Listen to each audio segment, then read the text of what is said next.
दुर्गम भागातील गरजू, हुशार तसंच अनाथ आश्रमातील विद्यार्थ्यांना शिक्षणाच्या मुख्य प्रवाहात आणणं, शेतकरी आणि गरजू रुग्णांना मदत करून त्यांचं जीवनमान उंचावणं या हेतूनं कोल्हापुरातील अनंत फाउंडेशनतर्फे विविध उपक्रम राबवले जात आहेत, अशी माहिती फाउंडेशनचे अध्यक्ष ओंकार जावीर यांनी दिली।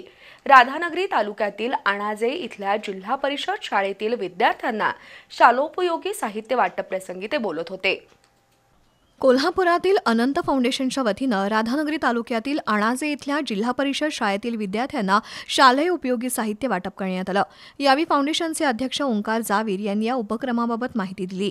दुर्गम भागातील गरजू, हुशार आणि अनाथ आश्रमातील विद्यार्थ्यांना शिक्षणाच्या मुख्य प्रवाहात आणण्यासाठी फाउंडेशन हा उपक्रम राबवत आहे। पुढील काळातही हा उपक्रम अखंडपणे सुरू ठेवणार असल्याचं जावीर यांनी सांगितलं। दरम्यान मुख्याध्यापक जयप्रकाश मिरजकर यांनी अनंत फाउंडेशनचा उपक्रम प्रेरणादायी आणि कौतुकास्पद असून ग्रामीण आणि दुर्गम भागातील विद्यार्थ्यांच्या प्रगतीसाठी अशा संस्थांची मदत मोठी ठरते असं मत व्यक्त केलं। दरम्यान मुख्यमंत्री माझी शाळा सुंदर शाळा या अभियानात शाळेनं तालुका स्तरावर प्रथम क्रमांक पटकावला असून शाळेला 3 लाख रुपये बक्षीस मिळालंय। त्याबद्दल अनंत फाउंडेशनच्या वतीनं शिक्षकांचा विशेष गौरव करण्यात आला।